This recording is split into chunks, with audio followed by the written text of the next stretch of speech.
So today we're going to talk about how to analyze chords.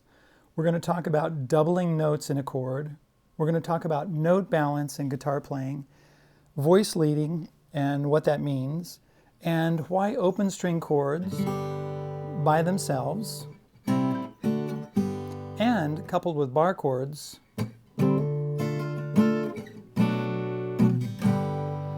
help to make a balanced sound. Let's just get right to it. Okay, I'm going to share my screen with you here, and let's look at motion to start with. There are three kinds of motion, and one is called parallel motion. And parallel motion is when all the notes go up, or all the notes go down, or they stay the same. That's called parallel motion.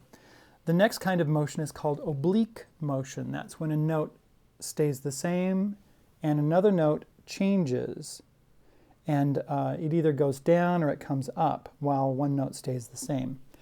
The other kind of motion is called contrary motion, and that's where two notes are coming together or two notes are going apart, like that. So musically, if we do motion,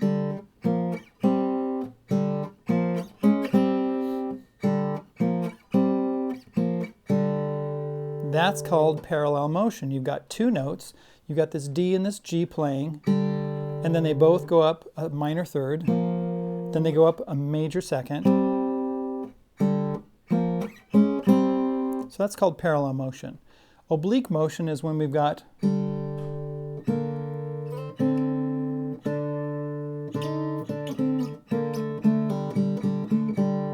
that's oblique motion. I'm using the same strings. I'm using the D string and the G string.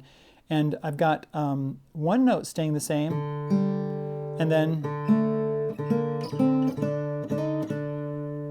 So now let's do contrary motion. Let's see if I can figure something out here.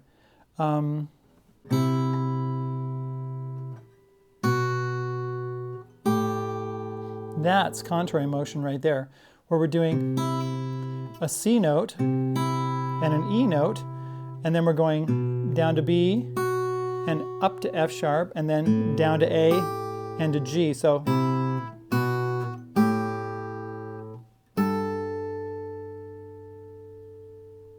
right? Like that. That's completely contrary motion.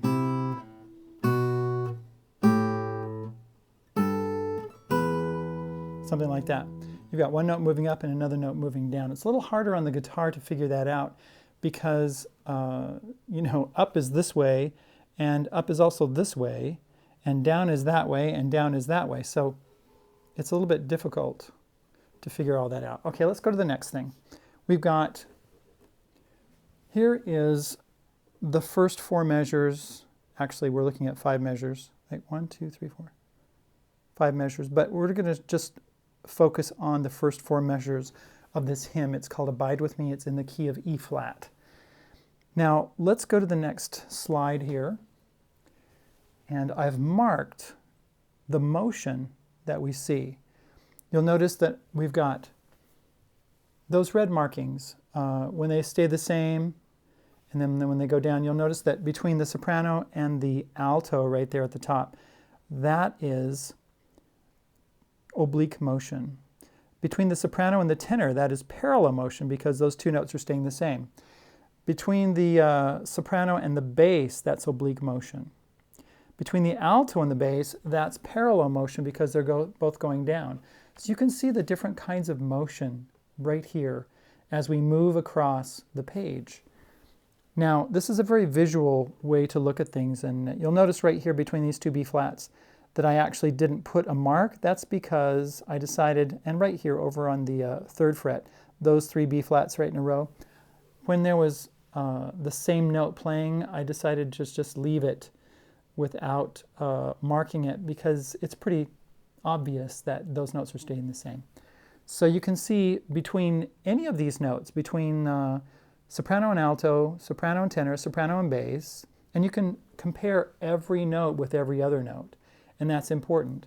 And in a good hymn like this, in good hymn writing, you'll notice that there is not a lot of parallel motion, that there is oblique motion, contrary motion. Let's look at contrary motion right here.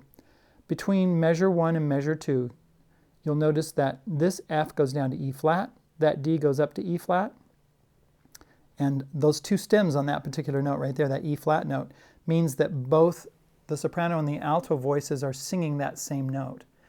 And then we have, on the tenor, going down to G from A flat to G, and the bass going from B flat up to C. So we have contrary motion in the tenor and bass and contrary motion in the soprano and alto.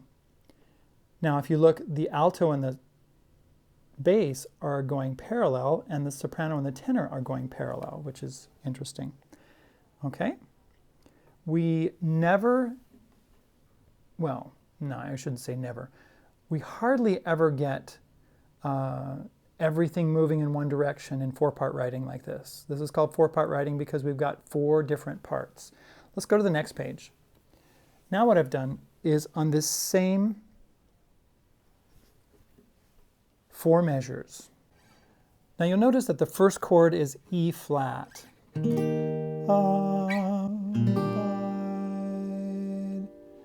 With B flat 7, Mi, C minor, fast, E flat with a G bass, falls the A flat, going to B flat 7, the C minor 7, E 1. Now we've got a B flat 7 with a D bass, one time, and the next one is an E flat. I haven't planned out that B flat 7 with a D bass, so that's a little awkward. Let's see if I can do it up here. So B flat 7 with a D bass, like this. Going to E flat. The last is help of the helpless, oh abide with me. I'm going to play B flat 7. Help. Now that's an A flat bass. Help. E flat with a G bass. Of. B flat 7 with an F bass. The help. E flat. Help. B flat 7. Let's see where I'm at. Oh, this one is a C minor. O on O. And then we go to F minor with an A flat bass. Let's see, F minor would be down here. That's the word right there, abide. Abide. Now we've got a B flat with an E flat. Abide. E flat chord with a B flat bass. To B flat 7 with, and then back to Mi, and it's really hard to play in E flat, wouldn't you say? It's just a pain. Okay, so let's go to this right here. Okay, here's the E flat scale. E flat, F, G, A flat, B flat, C, D, E flat. Those are the 7 notes, and I've got E flat on both sides, so there's 8 notes in that scale. Let's transpose it to D, which is D, E, F sharp, G, A, B, C sharp, D. So the E flat changes into a D. The G minor changes into an F sharp minor with a A bass, because it's G minor with a B flat bass. Then B flat 7 changes into A7. Then the C minor changes into B minor. The E flat with a G bass changes into a D with an F sharp bass. The A flat changes into a G. The B flat 7 changes into a A7. The C minor 7 changes into a B minor 7. The B flat 7 with a D bass changes into an A with a C sharp bass. And the E flat, of course, is a D again. Now let's go to the last 4 measures. B flat 7 with an A flat bass. That's actually a 7th chord in 3rd inversion. So it's an A7, so it's with a G bass. So you just bring it down like that. And then E flat with a G bass, that's a D with an F sharp bass. B flat 7 with an F bass is A7 with an E bass. So that's actually a second inversion 7th. E flat, which is D, B flat, which is 7, which is A7. I'm getting better at this. E flat, which is D again. F minor, which is E minor, and then it's got a different bass note, with an A flat bass, which would be a G bass. That's a first position triad. And then E flat with a B flat bass, D with an A bass, going to a A7, going to a D at the end. So let's make sure I got all these chords. 1, 2, 3, 4, 5, 6, 7, 8, 9, 10. 1, 2, 3, 4, 5, 6, 7, 8, 9, 10. Okay, I got all the chords. Now let's see if it's easier to play in the key of D. Abide with me, fast falls eventide. Oh, that's so much easier to play because we've got open string chords, and then we've got bar chords or partial bar chords. Abide with me, fast falls eventide. Yeah, and this would actually be a nice little hymn to do, wouldn't it? All right, let's do the last, Help of the Helpless. Help of the helpless, oh.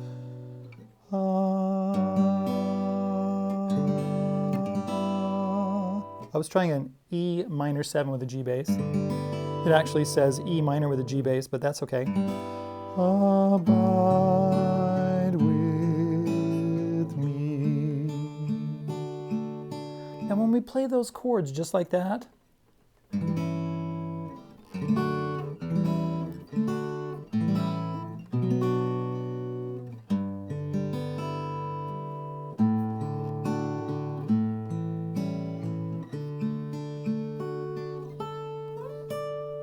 right? That sounds really good. I really like it. Now, if we were to analyze exactly what's going on with these chords, let's see. Hell above. Now, I'm not sticking to just 4 parts on the guitar. Sometimes on the D chord, I've got a 4-string chord. On the A7 with the G bass, I've got a 5-string chord. D with an F sharp bass. I've only got 5 fingers, so I'm going to use 5 fingers there. A7 with an E bass, 5 fingers, 4 strings, 5 strings, B minor, 5 strings, E minor with a G bass. If I do that E minor 7, I get 5 strings. I can get 5 strings there or 4 strings depending on if I want that D there. And then the A7, 5 strings. So most of them, except for the D chord, just the plain D, are going to be 5-string chords. And it sounds beautiful, doesn't it? Let's see, F sharp minor. I forgot what that was. Oh yeah.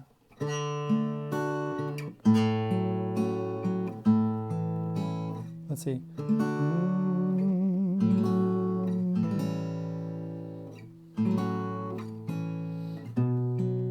When I've got a bass note that is the same for 2 chords, if I hold that bass note and then just change the upper notes, it sounds really good. Like that.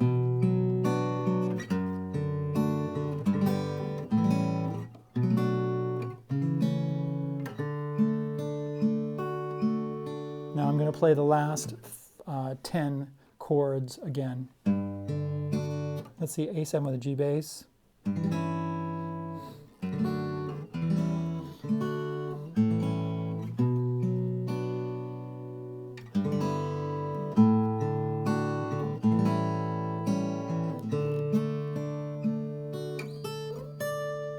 Right? Now when I'm playing in a song and I'm doing any song. It doesn't matter if it's,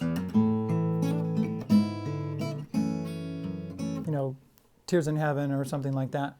Especially finger-picking songs. I'm very aware of, or I would say, I'm very aware of the motion of those notes, that they're going up or down. And I try to be sensitive to it because I don't want everything to go parallel up and parallel down all the time. Especially when we do inversions, which are the slash chords. And we have like an A7 with a G bass, D with an F sharp bass. In fact, right here on these last 4 measures, you've got 1, 2, 3, 4, 5. You've got 5 chords out of 10 chords that are inversions, and it sounds beautiful, doesn't it?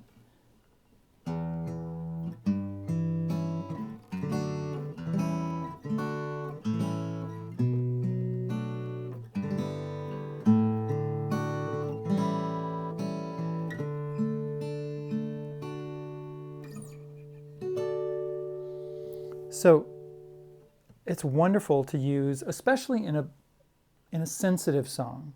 It's not a marching song, like doom, boom, boom, boom. That's when you want to go. You want to jump back and forth with that bass line, but when you have a gentle bass line,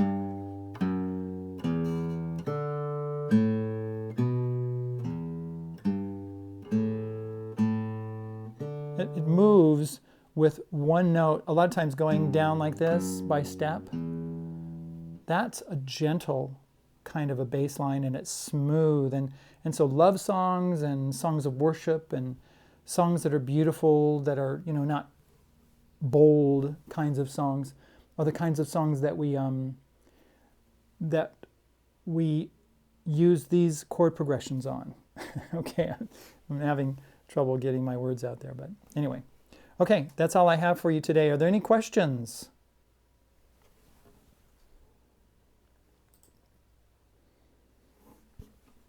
All right, we're going to skip the questions because nobody really has any questions. I think everybody's dumbfounded, so that's not a problem. Thanks for being here. If you want to get my sheet that has all the keys on it, it's actually a written out circle of fifths where all the keys are written out so that you can transpose easily and go back and forth. You'll find that at the Quail Studios Music and Lead Sheets book.